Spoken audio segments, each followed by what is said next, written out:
Salutations, moi c'est Ishraniel et je vais vous parler de mon voyage philosophique.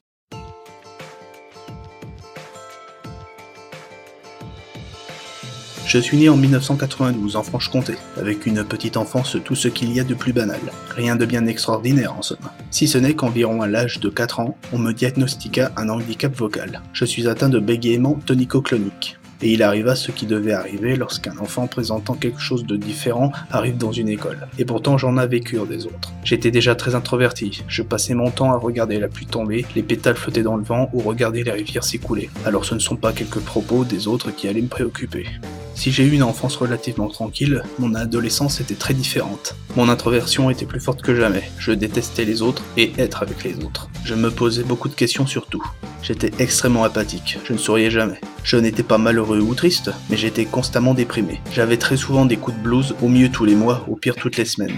Et les actualités n'arrangeaient rien. Je voyais l'absurdité et l'inutilité de tout ce qui était. Mais le pire, c'est que je savais qu'il y avait pire que moi. Alors je trouvais ça absurde d'être déprimé alors que je n'avais pas de quoi l'être. La vraie souffrance, tu sais pas ce que c'est. Comme si toi tu savais ce que c'est. Va donc vivre dans un pays du tiers-monde, pauvre merde. Du coup, ça me déprimait encore plus. Et pourtant, je me disais que malgré tout ça, ça n'empêchait pas le monde de tourner. Et à force de réfléchir, j'ai commencé à écrire mes pensées sous forme de petites phrases. Je portais énormément d'importance sur l'unité des choses. Je voyais que le bien pouvait être mal et inversement. Je me rendais compte que l'unité passait par la mouvance des choses. Bien que je ignorais ce qu'était vraiment la philosophie, il semblerait que j'étais déjà héraclitéen avant même de connaître sa pensée ou son existence. Mais ce qui marqua ma vie se passa lors d'un voyage à mes 15 ans. C'était un voyage scolaire où nous visitions pendant une semaine les sites historiques de l'Andalousie. C'était à Cordoue, dans un musée consacré à quelques grandes figures de l'Andalousie du XIIe siècle. Il y avait des mannequins représentant Averroès, Ibn Arabi et Maïmonide. Il y avait des casques où on pouvait écouter leur histoire ou des anecdotes. Mais là, c'était leur discours et citations. J'ai mis le casque sur mes oreilles et c'est là que j'ai découvert ce qu'était la philosophie. La vraie. Alors que j'écoutais ces discours, j'avais l'impression qu'il n'y avait plus rien autour de moi. J'étais attentif à chacun de leurs mots. Je retrouvais des pensées que j'avais eues, mais je n'avais pas de réponse, juste des réflexions. Et de nouvelles questions déferlèrent dans mon esprit. J'étais décidé. Je voulais en savoir plus sur ces penseurs et compléter mes réflexions. Tout s'est enchaîné très vite après cela. À peine quelques jours après être rentré d'Espagne, mon professeur de connaissances des religions nous fit regarder Le Destin, un film qui parle de Averroès. Une belle coïncidence, n'est-ce pas? C'était encore plus incroyable que le soir même, mon père me confia qu'il possédait un livre d'Averroès. Je me suis alors empressé de lire ce discours décisif. Je n'ai quasiment rien compris à ce qui était écrit. Désolé, sa réaction m'a surpris. Mais cela ne m'a absolument pas découragé, au contraire. C'est cette même année que j'ai découvert l'anime et manga qui me marqua le plus. Full Metal Alchemist. Il abordait tout ce que je pensais, l'unité et la mouvance des choses. L'année suivante, au lycée, comme lecture obligatoire, j'ai lu L'étranger d'Albert Camus, une autre œuvre qui m'a marqué. Il me rappelait moi avant. J'avais alors encore plus de questions qui se bousculaient dans ma tête. Me renseignant sur Camus, j'ai découvert Nietzsche. Sa pensée me parlait tellement, mais cela ne me paraissait pas encore suffisant. L'année suivante, j'ai découvert l'émission Philosophie sur Arte, animée par Raphaël Antoven. Même si je n'apprécie pas cette personne sur la politique, je dois admettre que cette émission m'a quand même beaucoup apporté. Cette même année, alors que je feuilletais dans un magasin un petit livre sur les grands philosophes, c'est là que je l'ai eu. Tout s'écoule. Ces mots que j'avais écrits des années auparavant, ils étaient là. Je vis alors ce nom, Héraclite. Je l'avais déjà vu en faisant des recherches sur Averroès et Nietzsche, mais je n'y avais jamais fait attention. Par chance, il restait un exemplaire de son livre, Les Fragments. Et une fois chez moi, je l'ai lu. Ça y est, je l'avais enfin trouvé. Tout ce que je pensais, l'unité, la mouvance, tout était là. Imprimé sur du papier, écrit et prononcé par un penseur il y a plus de 2500 ans.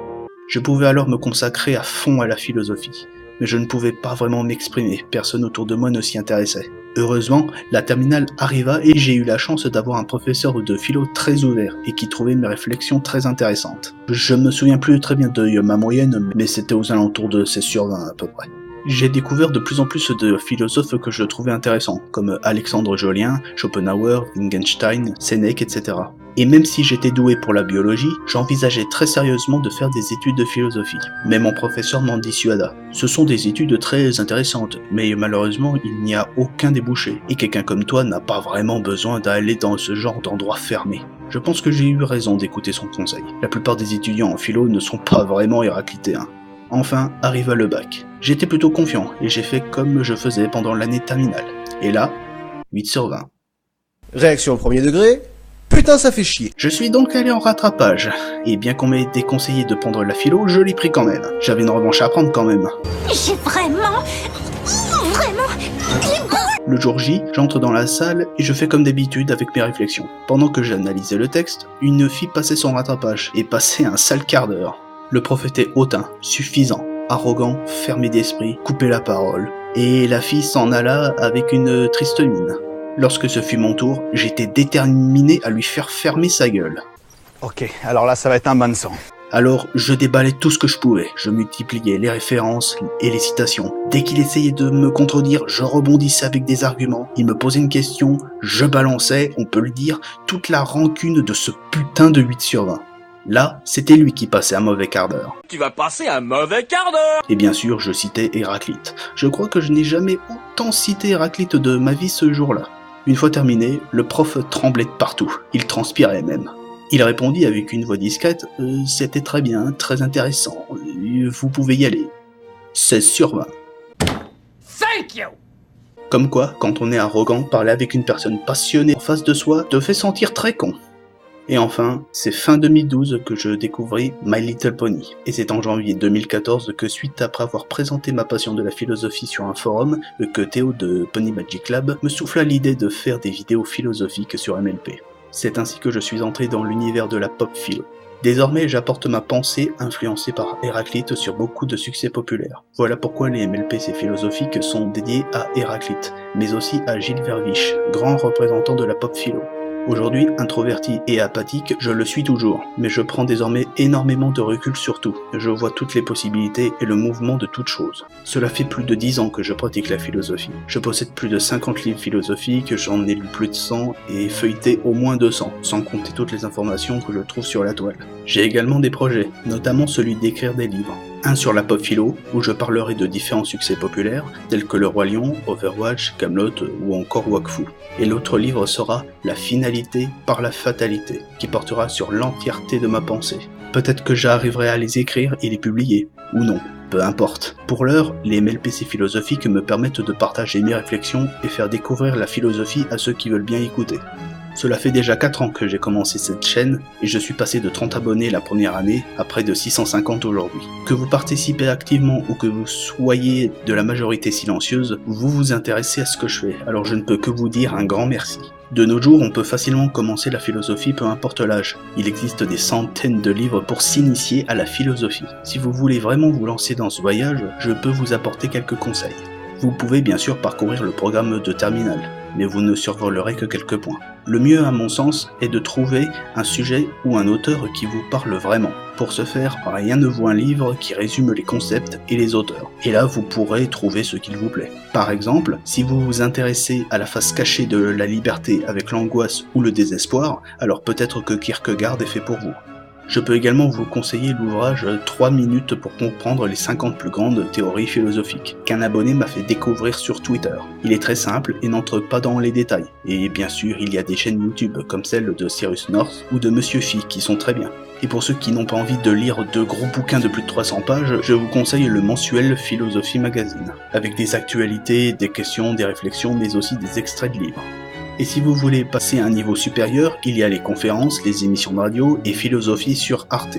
Mais bien sûr, l'essentiel des informations et des idées se trouve dans les ouvrages originaux. Mais comment bien les choisir ? Il doit non seulement contenir le texte d'origine avec une traduction soignée, mais aussi des notes, des préambules, et le tout avec un prix abordable. Évidemment, les ouvrages avec les meilleures traductions sont les plus chers, alors il faut trouver un compromis. C'est pourquoi je vous recommande les éditions Flammarion. Ils ont de bonnes préfaces, des commentaires intéressants et des traductions plus que respectables pour un prix grand public. Je prends moi-même très souvent chez cette maison d'édition. Et maintenant, la question que vous devez vous poser, comment lire un livre philosophique ? Il n'y a pas vraiment de bonne ou de mauvaise méthode. Je vais simplement vous dire comment moi je les lis. Je lis rarement le texte original dès le début. Je commence plutôt par la préface et le préambule. Cela permet de mieux savoir ce que l'auteur ou celui qui a travaillé sur le penseur veut accomplir. Ensuite, en plus du texte original, il ne faut pas oublier les notes en bas de page. Cela aide mieux à la compréhension globale. Puis à la fin, il y a généralement un commentaire de texte. Et lorsque je lis, je prends des notes. Je prends des citations, je fais des résumés, bref, j'analyse vraiment ce que je lis. C'est très chiant si vous débutez, mais je vous conseille vraiment de le faire si vous souhaitez commencer le voyage philosophique. Merci d'avoir pris le temps de m'écouter jusqu'au bout. J'espère que vous appréciez toujours autant mes vidéos et mes analyses. Merci pour ces 4 ans. Je ne compte pas m'arrêter de sitôt. Je vous dis à la prochaine et portez-vous bien. Salut!